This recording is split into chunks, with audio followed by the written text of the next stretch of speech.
नमस्ते गाइज, मेरा नाम है अभिमन्यु। स्वागत है आप सभी का स्पीक अर्बन इंग्लिश में। गाइज आज का जो ये वीडियो है, इस वीडियो में मैं लेके आया हूँ आपके लिए कुछ ऐसे डे टू डे यूज़ के एक्सप्रेशंस या इडियम्स जिन्हें आप कह सकते हैं, जिनका हम इस्तेमाल अपनी रोज़मर्रा की ज़िंदगी में बात करते हुए बहुत ज़्यादा करते हैं। तो दोस्तों, ब्रिटिश इंग्लिश का हमारा ये वीडियो है और बहुत इंपॉर्टेंट वीडियो है उन स्टूडेंट्स के लिए जो एक अच्छी इंग्लिश बोलना चाहते हैं। तो आइए गाइज शुरू करते हैं इस वीडियो को। तो पहला है दोस्तों आपका feel like a new person. Feel like a new person दोस्तों आप तब यूज करते हैं व्हेन यू फील रिफ्रेश्ड और रिवाइव्ड। मतलब कभी भी आप मान लीजिए किसी भी चीज को, आपने कोई भी काम किया और आप बहुत रिफ्रेश फील कर रहे हैं, मतलब ऐसा लग रहा है कि एकदम ही नई एनर्जी आ गई आपके अंदर, तो वहां पे आप यूज करते हैं feel like a new person का। तो इस पर अगर मैं आपको एक एग्जांपल दूं तो देखिए क्या हो जाएगा। After this trip I feel like a new person. मतलब मान लीजिए बहुत दिनों से थोड़ा सा डाउन फील कर रहा था और मैं कोई ट्रिप पे गया, कोई कहीं घूमने गया मैं, और उस ट्रिप को घूमने के बाद वहां की नई एनवायरनमेंट में रम जाने के बाद जब मैं वापस आया तो I feel like a new person. मतलब मेरे में एक नई एनर्जी आ चुकी है एंड तो वहां पे आप यूज कर सकते हैं feel like a new person. तो अगला है दोस्तों आपका drive up the wall. Guys, drive up the wall का मतलब होता है टू मेक समवन इरिटेटेड और angry.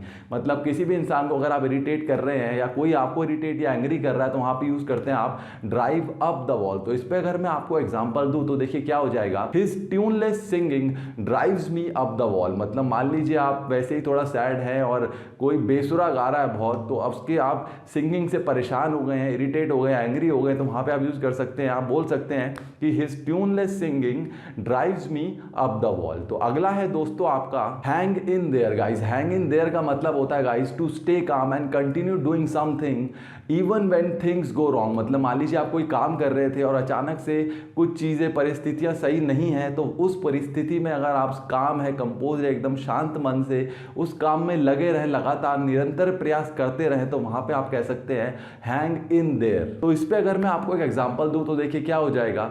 I know you have gone through a lot of difficulties but hang in there, things can only improve from there. मतलब वहीं से, उसी point से आप लगे रहिए। आपको पता है, हमें पता है कि आप जो है काफी परेशानियों से गुजर रहे हैं, बट अगर आप लगे रहेंगे तो वहीं से चीजें इंप्रूव होनी शुरू हो जाएंगी। तो हैंग इन देयर का यूज तब यूज होता है जब आप किसी काम को निरंतर प्रयास कर रहे हैं रुकावटों के बावजूद भी।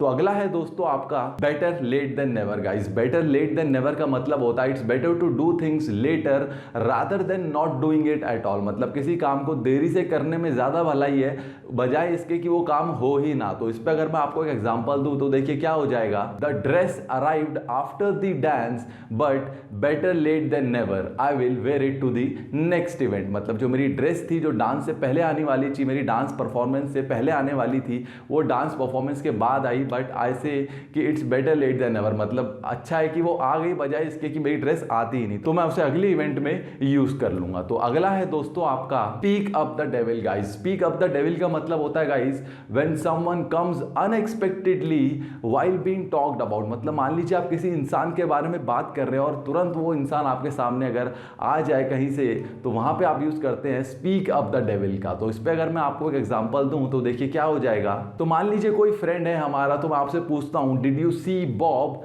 तो आप कुछ बोलने वाले थे, उससे पहले ही मैं बोल देता हूं ओ देयर ही इज। वहां से मतलब बॉब आ गया। मतलब मैंने आपसे पूछा जितने में कि कहां है Bob, did you see Bob, आपने बॉब को देखा, इतने में बॉब आ गया मेरे सामने, तो मैं कह सकता हूं oh there he is, speak of the devil. मतलब उसके बारे में बात करी, बॉब के बारे में बात करी और बॉब सामने से आ गया। दोस्तों यहाँ पे डेविल का मतलब कोई नेगेटिव नहीं है कि मतलब ऐसा नहीं सोचेंगे आपकी स्पीक अप द डेविल के बारे में बात हो रही है तो कोई मतलब बुरा इंसान के बारे में बात हो रही है और वो आ जाए तभी बोलेंगे। नहीं, कोई अच्छा इंसान भी है या कोई भी इंसान है जिसके बारे में बात हो रही है, अगर वो अनएक्सपेक्टेडली आ जाता है उसी मोमेंट पे जब उसके बारे में बात हो रही है, तो वहां पे यूज करते हैं आप स्पीक अप द डेविल का। तो अगला है दोस्तों आपका सो फार सो गुड। सो फार सो गुड का दोस्तों बेसिकली यूज होता है हाउ इज इट गोइंग का जवाब देने के लिए। तो अगर कोई आपसे पूछता है कि हाउ इज इट गोइंग, तो आप बोल सकते हैं सो फार सो गुड। मतलब everything is going good, the work is in progress and the work is good. तो अगर मैं आपसे पूछूं do you like your new job, तो आप कह सकते हैं सो फार सो गुड। मतलब कि हाँ, जितनी मैंने जॉब करी है या जॉब अभी तक मेरी अच्छी चल रही है। तो अगला है दोस्तों आपका burst into tears. Burst into tears का मतलब होता है guys start crying all of a sudden. मतलब कोई भी इंसान अगर रोने लग जाए अचानक, तो वहां पे आप यूज करते हैं बर्स्ट इनटू टीयर्स का। तो मान लीजिए कोई लड़की है और उसने काफी सालों बाद अपने पेरेंट्स को देखा, तो आप वहां पे यूज कर सकते हैं she saw her parents and burst into tears, मतलब उसने अपने पेरेंट्स को देखा एंड वो रोने लग गई। तो ये था गाइस हमारा आज का वीडियो, जिसमें मैंने आपको बताया कुछ ऐसे इडियम्स, कुछ ऐसे एक्सप्रेशंस जिनका हम अपनी डे टू डे लाइफ में बहुत ज़्यादा इस्तेमाल करते हैं। तो दोस्तों मेरी रिक्वेस्ट है आप सभी से कि ज़्यादा से ज़्यादा कोशिश करिए कि आप इन्हें याद कर सकें और सिचुएशन के अकॉर्डिंग आप इनका यूज़ कर सकते हैं। तो आई होप दोस्तों आपने इस वीडियो से भी कुछ ना कुछ ज़रूर सीखा ही होगा। तो गाइस मिलते हैं अगले वीडियो में एक नए टॉपिक के साथ, तब तक के लिए नमस्कार, धन्यवाद।